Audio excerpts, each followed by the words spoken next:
오늘 12월 첫째 주일을 맞았습니다. 2018년도를 시작한 지 엊그제 시작한 것 같은데 벌써 훌쩍 지나서 올해 마지막 달을 맞게 되었습니다.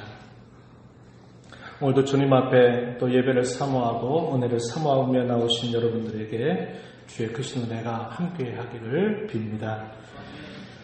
우리가 2018년 12월 달 그리고 2019년 한 2, 3개월 정도까지 우리가 이제 읽어가는 성경은 예레미야서 그리고 뒤이어 읽어가는 성경 에스겔서를 함께 읽어가게 될 것입니다. 이 말씀을 읽어가면서 우리 모두에게 하나님의 말씀의 은혜가 충만하게 되기를 진심으로 빕니다. 우리가 읽어가는 이 예레미야 그리고 에스겔 이 두 선지자들은 유다 나라의 말기에 부름받았습니다. 패망 전에 부름을 받아서 마침내 패망을 당하게 되어서 그들이 포로로 끌려가게 되는 그 직후까지 활동했던 그런 선지자들입니다. 특히 예레미야 선지자는 약 100년 전에 북조 이스라엘 나라, 남조 유다 나라 두 왕국이 있었던 시대에 예언했던 선지자들, 예를 들면 이사야 선지자, 호세아 선지자, 아모스 선지자, 미가 선지자, 이런 예언했던 선지자들을 계승한 것입니다. 100년 정도가 지난 다음에 선지자로 부름을 받아서 하나님의 백성들에게 말씀을 전한 사람입니다. 예레미야를 포함해서 앞서서 100년 전에 말씀을 전했던 모든 선지자들이 공통적으로 전한 메시지는 한결같습니다. 그것은 뭐냐? 여호와 하나님께 진심으로 돌아오라 라고 하는 것입니다. 여호와 하나님 앞에 겸손한 마음으로 돌아오게 되면 살겠지만 그러나 그 말씀을 듣지 않고 돌아오지 않게 된다면 하나님의 무서운 징계, 심판이 기다리고 있다는 것을 전한 것입니다. 선지서들을 우리가 읽어갈 때 이 선지서들의 특징은 뭐냐면 앞서서 하나님께서 모세를 통해 주셨던 율법, 모세오경이라고 하는 그 율법의 내용들을 자신이 살아가고 있는 시대 속에서 그 말씀을 어떻게 풀어가는가 하는 것을 보여줍니다. 우리가 신약 성경을 읽을 때 마태, 마가, 누가, 요한 이 복음서라고 부른 이 네 개의 복음서가 근간이 되고 이 복음서의 내용들을 각 교회에 보낸 여러 편지들, 로마서, 고린도, 전후서를 비롯해서 모든 편지로 보내진 성경들은 이 복음서를 자신들이 주어진 상황과 형편 속에서 해석하는 역할을 가지고 있는 것처럼 구약에 우리가 읽는 이 선지서들의 특징은 모세를 통해서 주셨던 모세율법, 토라라고 부르죠. 이것을 자신의 시대 가운데서 풀어주고 해석하는 그런 뜻을 가지고 있다는 겁니다. 그래서 우리가 선지서를 읽을 때 갖는 유익은 뭐냐? 우리가 살고 있는 이 시대를 신앙의 눈으로 과연 어떻게 우리의 시대를 읽어가야 될 것인가 하는 것들을 우리에게 가르쳐 주고요. 하나님의 진심, 하나님의 본심 혹은 하나님의 마음이 무엇인가를 소개하고 또한 하나님을 대하는 사람의 마음의 중심이 어떠한가 하는 것들을 여실히 드러내고 폭로하고 보여주는 특징을 가지고 있다 하는 것입니다. 그래서 우리는 이런 선지서들을 읽으면서 우리의 시대를 읽어가며 이 시대 속에서 우리가 어떻게 하나님을 섬겨야 될 것인가를 생각할 수 있어야 되고 우리의 마음이 과연 어떠한 마음을 가지고 하나님을 대하고 있는가를 우리가 깊이 들여다보는 자세를 가져야 합니다. 한 해의 마지막 12월을 만난 우리 모두에게 그러한 유익들이 함께하기를 진심으로 기대합니다. 오늘 우리가 읽은 본문 예레미야서 6장 16절로부터 21절 말씀을 통해서 주어진 제목처럼 옛적 길, 선한 길이라는 제목으로 함께 말씀을 살펴보고자 합니다. 먼저 당시 시대의 그 시대를 살았던 하나님 백성들의 모습을 본문을 통해서 살펴볼 것이고, 이제 오늘 우리가 이 말씀을 읽으면서 받아야 될 영적인 교훈이 무엇인가를 함께 살펴보겠습니다. 먼저 당시 시대 가운데 살았던 그 백성들의 이야기를 먼저 생각해 보겠습니다. 주전 예수님 오시기 전 722년에 북쪽 이스라엘 나라가 아수르라고 하는 나라에 의해서 패망합니다. 이 북쪽 이스라엘 나라를 패망시킨 아수르는 유다, 남쪽에 있는 유다 나라마저도 삼켜버릴 야욕으로 침공을 하게 됩니다. 상당히 위험한 그런 침공이었지만 하나님께서 극적으로 그들을 도우셔서 그들이 살아남기는 하지만 여전히 그들의 안전은 보장받을 수 없었습니다. 언제든지 강력한 군사력을 대동해서 이 유다나를 침략할 수 있는 위험이 늘 있었기 때문이죠. 그 당시에 부름받았던 선지자 이사야는 그 외세의 침공을 두려워하지 말고 오직 하나님만을 바라보고 하나님만을 의지해라. 그러면 하나님은 우리를 도우시고 우리를 지켜주신다라고 메시지를 전달하지만 그 말씀은 손에 잡히지가 않습니다. 귀에 들려도 경험이 되지 않는 것처럼 여기면서 유다의 왕들은 실제적으로 하나님의 말씀보다도 무엇을 더 의지하느냐? 눈에 보이는 세력들, 눈에 보이는 힘을 더 의지하게 되는 것입니다. 그래서 당시에 서로 여러 나라들과 동맹관계를 맺으면서 그 나라들의 정치적인 힘, 군사적인 힘을 하나님보다도 더 의지하게 되는 실수를 범하게 됩니다. 그러던 가운데서 주전 612년이 될 때 한번 힘이 약해졌던 이 바벨론 나라가 당시에 강대했던 이 아수르 나라를 패망시켜버리면서 신바벨론 제국을 형성해서 유다 나라를 계속적으로 위협하게 됩니다. 그래서 유다는 또 다른 새로운 위기를 직면하게 되는 것입니다. 항상 그러하듯이 사실상 외적으로 주어지는 위기보다도 더 큰 위기는 뭐냐? 내면적 스스로 나타나는 위기가 더 큰 것이었습니다. 유다는 이런 외적인 위기보다도 사실상 내면적으로 더 큰 위기를 안고 있었던 것입니다. 바로 이러한 시대에 하나님은 선지자 예레미야를 불러 세우시는 것입니다. 북이스라엘 나라가 패망하기 전에 하나님께서 호세아 선지자를 부르셨던 것처럼 남쪽 유다 나라의 패망 전에 이 예레미야 선지자를 불러서 하나님의 마음을 그 백성들에게 끊임없이 들려주신 것입니다.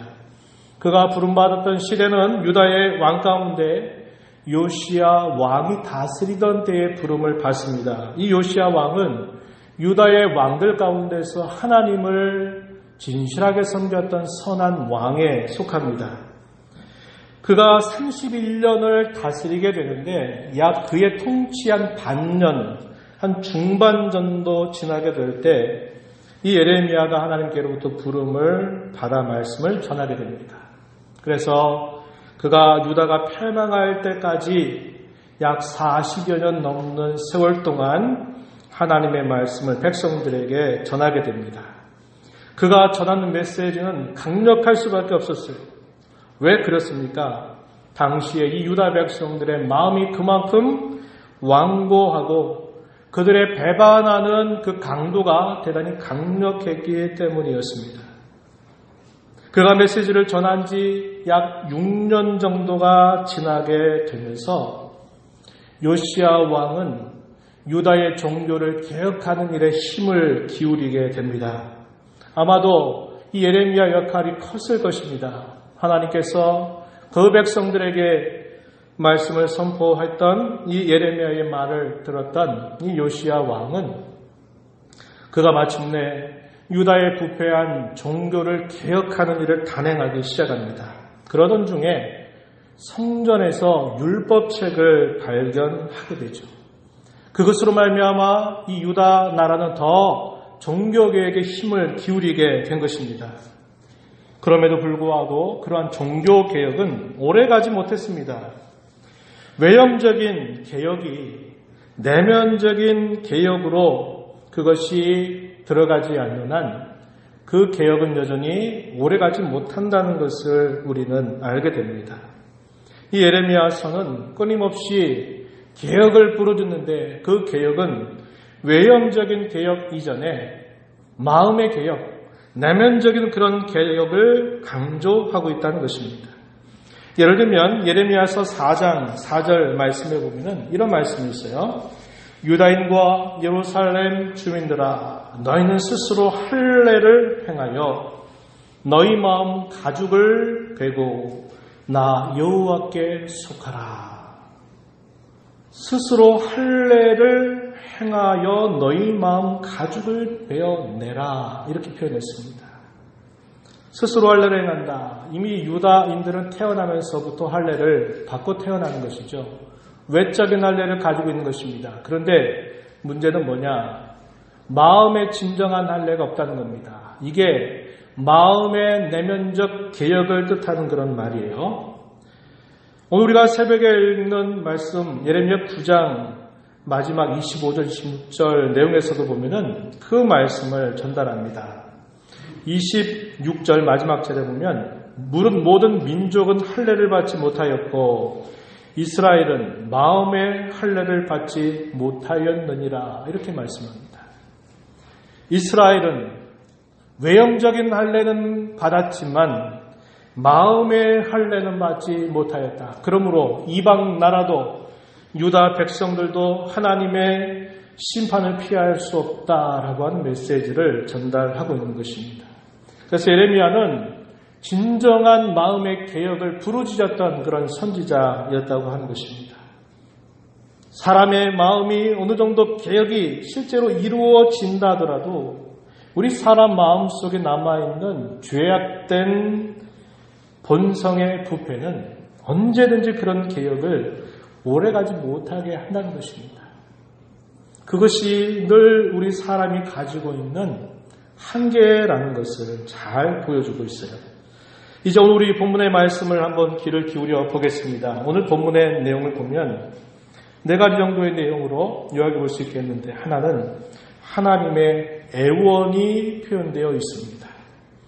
그리고 당시 유다 백성들의 대답이 표현되어 있고, 또 유다 백성들이 당시에 나름대로 열심을 냈던 종교적인 열심이 표현되고 있다는 것이고요. 그럼에도 불구하고 하나님은 그들에게 벌을 내리셔야만 되는 형편에 있다는 것을 오늘 우리가 읽은 이 본문은 가르쳐 주고 있습니다. 먼저 하나님이 애원하시는 말씀을 우리가 먼저 보는데요. 하나님이 애원하신다. 그럴 필요가 없어요. 근데 왜 애원하실까요?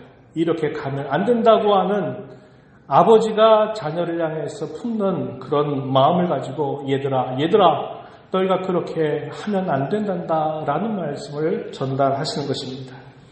자비롭고 은혜가 풍성하신 하나님은 자기 백성들을 사랑하시기 때문에 살 길을 알려주시는 것입니다. 그것만이 그들에게 참된 안식, 참된 평강을 준다라고 말씀을 하시는 것입니다. 본문 가서 한번 보시죠. 16절 말씀 보면은 이렇게 하나님이 그 백성들에게 애원하시는 겁니다. 너희는 길에 서서 보며 옛적 길, 곧 선한 길이 어디인지 알아보고 그리로 가라. 그렇게 되면 너희 심령이 평강을 얻을 것이다. 이렇게 말씀합니다. 이 평강, 이것은 쉼, 안식, 안전, 이걸 뜻하는 말입니다. 하나님께서 당시에 무질서하고 부패한 유다 백성들을 향해서 얘들아 너희가 살 길은 오직 한 길일 뿐이다. 그것은 옛적 길, 선한 길이 어딘가를 찾아보고 그리로 가는 것이다. 이렇게 말하는 겁니다. 이 말씀 속에는 너희가 지금 이렇게 가고 있는 너희의 걸음은 지금 살 길로 가는 게 아니라 망할 길로 가고 있는 것이다 라고 이야기하는 겁니다. 그러면서 하나님은 너희가 지금 가는 길에서 멈춰 서야 된다. 그리고 길을 찾아서 살 길로 가야 된다. 결단을 내려야 된다. 이렇게 하나님은 애원하고 계시는 것입니다. 또한 하나님은 그것을 또 다른 표현으로 말씀하시기를 다음 절 17절에 보니까 이렇게 말합니다. 너희 위에 세운 파수꾼의 나팔 소리를 들어라. 이렇게 말씀하는 겁니다. 살 길로 가는 것은 파수꾼의 나팔 소리를 듣고서 움직이라고 하는 것과 같은 말입니다. 17절에서 그렇게 말씀하고 있는 것이죠. 그러나 이러한 하나님의 간절한 애원에 대하여 당시의 백성들은 어떻게 응답합니까? 16절 뒤에 가서 보니까 이렇게 말합니다. 우리는 그리로 가지 않겠습니다. 17절에서는 우리는 나팔 소리를 듣지 않겠습니다. 이렇게 대답하고 있는 것이죠. 하나님께서 그토록 그 백성들에게 애원하고 계시는데 유다 백성들은 조금의 망설임도 없이 이런 지하에 거절하는 것입니다. 생각할 필요도 없습니다. 굳이 물어볼 필요도 없잖아요. 다 알고 있잖아요. 우리는 그 길로 가지 않을 것을 알고 있지 않습니까? 우리는 그 소리에 귀를 기울이지 않을 것 다 알고 있지 않습니까? 뭘 물으세요? 이러한 태도로 하나님의 애원을 뿌리치는 그 백성들의 태도를 보여주고 있습니다. 그러면서도 이 백성들이 아주 열심을 내는 부분이 있는데 드리는 제사입니다. 제사에 아주 열심을 내고 있다는 겁니다. 어떤 열심일까요? 제사를 드리는 그 제물을 먼 곳에서 값을 지불하고 사 들여와가지고 제사를 드리는 만큼 열심을 내고 있다는 것입니다. 20절 말씀 한번 가서 보시죠. 시바에서 유양과 먼 곳에서 향품을 내게로 가져옴은 어찌함이냐. 시바라고 한 곳, 외국에서 유양과 또 먼 곳에서 향품을 사 들여와서 제사에 드리는 것입니다. 공은 드리는 것입니다. 그런데 거기에 뭐가 없는 겁니까? 하나님의 마음을 외면하는 것입니다. 하나님의 애원을 뿌리쳐버리는 것입니다. 그저 자신들이 주는 것에 만족히 여기고 그것을 받으라고 하는 그들의 태도를 보이고 있는 것이죠. 그런데 하나님은 그들의 그러한 제사를 나는 받지 않겠다 이렇게 대답하시죠. 왜 그렇습니까? 마음이 없는 하나님의 애원을 뿌리쳐버리는 그 백성들의 그러한 거절된 마음을 가지고 아무리 값비싼 것을 드린다 한들 하나님은 그것을 받으실 수 없다라고 말씀하시는 것입니다. 거짓된 것입니다. 위선적인 것입니다. 이것이 가장 무섭고 가장 큰 위험이라는 것을 성경은 그대로 우리에게 보여주고 있습니다. 오늘 우리가 이 새벽 시간에 예레미야서 9장에 있는 말씀을 읽었는데도 그 말씀의 내용을 쭉 살펴보면 당시 유다 백성들에게 있어 가장 큰 죄악의 본질이 뭐냐? 거짓되다 한 것입니다. 진실이 없다는 것입니다. 사람과 사람 사이에도 서로 속이는 것이 너무나 팽배하기 때문에 그들의 말을 그대로 듣지 말아라까지 얘기할 만큼 사람과 사람 사이에 속이는 일들이 너무나 자연스럽게 이루어졌고 그 속이는 태도는 하나님을 향해서도 속이는 태도를 갖는 겁니다. 그게 위선적인 것이죠.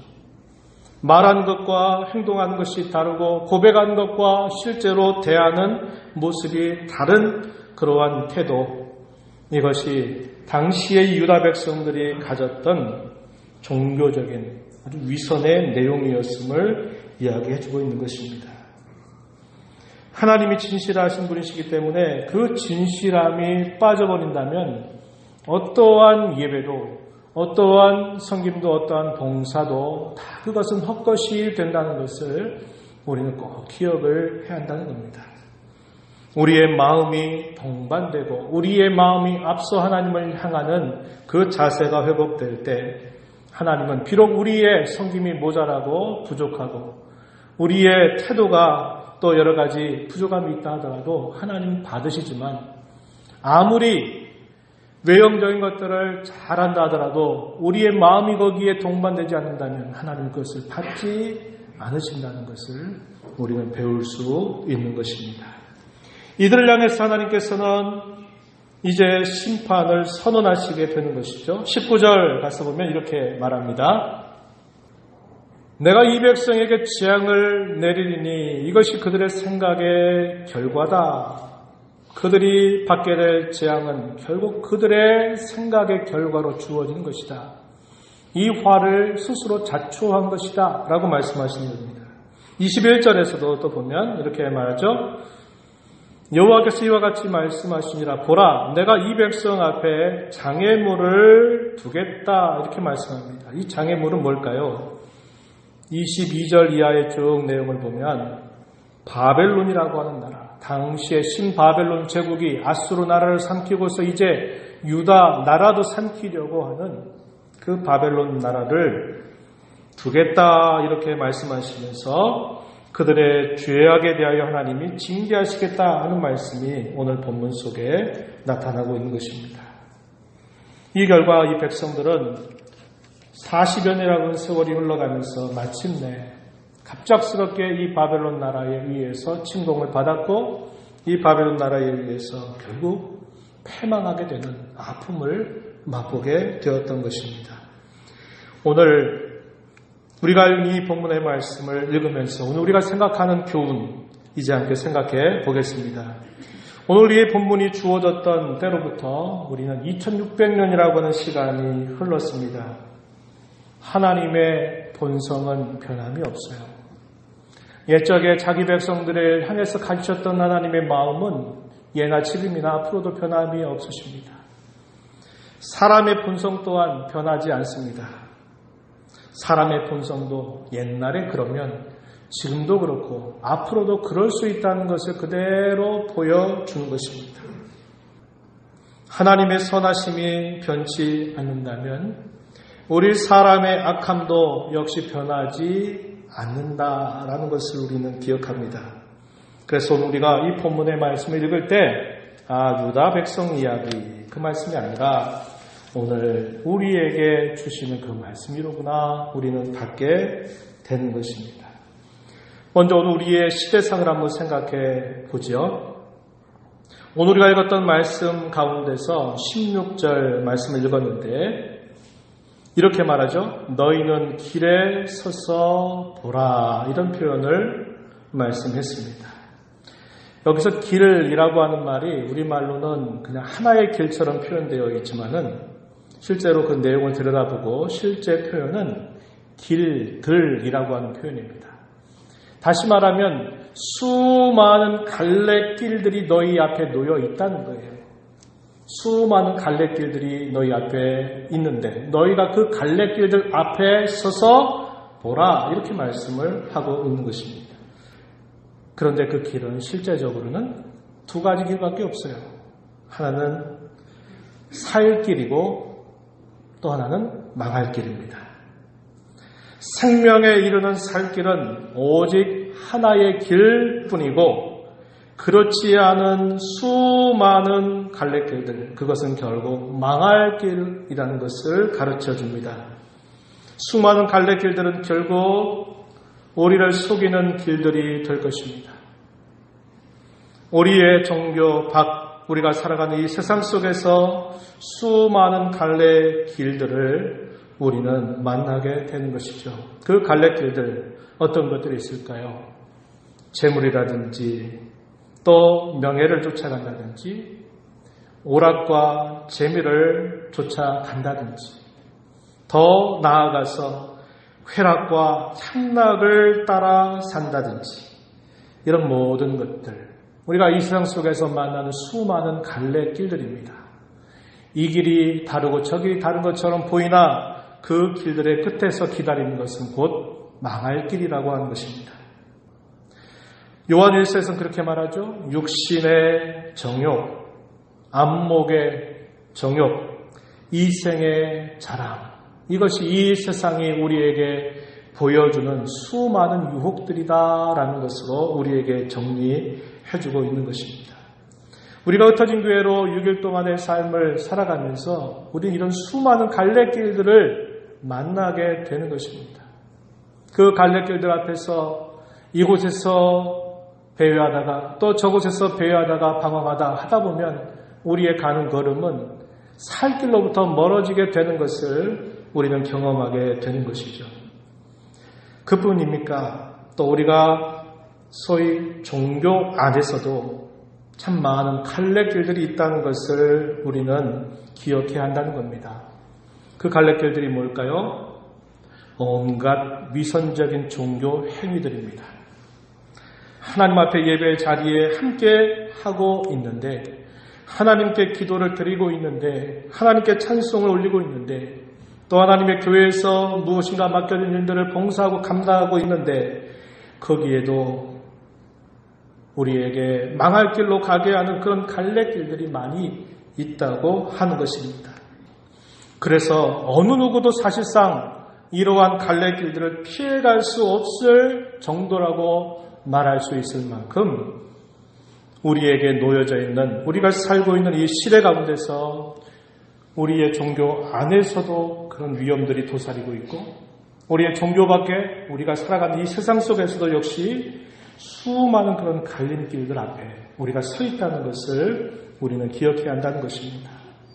어떤 사람 그럴 것이에요. 신앙이라고 하는 것도 가지고 있고, 또 한편으로는 이 세상의 재미와 즐거움 속에 발을 디디고 있는 사람들도 있을 겁니다. 이것도 역시 우리에게 선한 길이 되지 못하는 그런 갈래길이 된다는 것을 우리는 기억해야 합니다. 오늘날 우리가 보는 TV 프로라든지 또 우리가 눈을 뜨고 우리의 시선만 돌리면 이 대한민국 좁은 땅덩어리에서 세계의 반대편을 볼 수가 있고, 우주에서 펼쳐지는 광경도 볼 수 있고, 남이 알지 못하는 작고 작은 그 이야기, 비밀스러운 이야기들조차도 다 폭로가 되는 그런 시대를 우리가 살고 있기 때문에 우리가 하나님을 진지하게 찾는 그 마음 대신에 그 모든 진지함을 순식간에 빼앗아 가버릴 수 있는 그런 현대의 많은 이런 미디어들에 우리가 노출되어 버리면요, 우리 역시 바른 길을 걸어갈 수 없게 된다는 거예요. 기도하면서 하나님 앞에 눈물로 또 하나님 앞에 고백하고 또 하나님의 감격 속에 은혜를 경험했다고 말하는 우리가 집에 가서 재미난 프로 하나 딱 보고 나면 언제 그 진지함을 가졌는가를 싹 빼앗겨 버리는 것입니다. 내가 이렇게 살아야지, 내가 하나님 앞에 이렇게 해야 되지 않겠어라고 하는 걸 다짐한 것들도 이 세상의 재미 가운데 잠깐만 노출되면 잊어버리게 만든다니까요. 언제 그러냐는 듯이 우리의 태도를 덜변하게 만들어 버린다고 하는 것입니다. 이게 우리가 매일매일 눈 뜨면서 살고 있는 이 세상 속에서 매일 만나고 있는 수많은 갈래길들이라고 하는 것입니다. 말씀드렸듯이 우리의 신앙 안에서도 이 진실함이 빠져버리게 된다면 우리의 어떤 종교적인 행위나 우리가 하나님 앞에 행하는 어떠한 종교적인 의식에서도 거기에 가증스러움이 움터나게 된다는 것도 우리는 매우 주의를 기울여야 한다는 겁니다. 이러한 시대를 우리가 살고 있는 것입니다. 옛적에는 경험할 수 없었던 세대가 우리의 시대 가운데 펼쳐지고 있습니다. 4차 산업혁명이라고 하는 시대가 도입되면서 우리가 상상할 수 없는 미래가 시간이 흘러가는 것으로 더 상상할 수 없는 미래가 현실처럼 펼쳐지게 될 것입니다. 그것도 역시 우리에게 무서운 갈래길로 다가서고 있다는 것을 우리는 분명히 알아야 된다라고 하는 것이죠.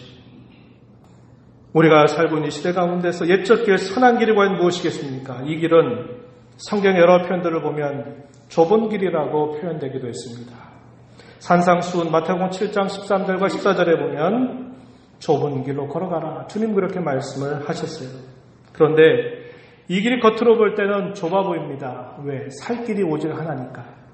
하지만 그 길을 걸어가는 사람들이 볼 때는 이 길은 결코 좁은 길이 아니라 큰 길이라고도 말씀하고 있습니다. 역설입니다. 역설. 예레미야서 31장 21절 말씀에 보면 이런 말씀을 전달하고 있어요. 전혀 이스라엘아, 너의 이정표를 세우면 너의 푯말을 만들고 큰 길을, 곧 내가 전에 가던 길을 마음에 두라. 돌아오라. 내 성읍들로 돌아오라. 이렇게 말씀합니다. 내가 가야 할 그 길은 좁은 길로 표현된 게 아니라 큰 길이다. 네가 전에 가던 길이다 라고 말씀을 하면서 그 길로 돌아오라 이렇게 말씀을 하고 있는 것이죠.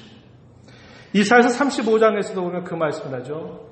거기에 대로가 있어. 이 대로, 큰 길을 이렇게 표현합니다.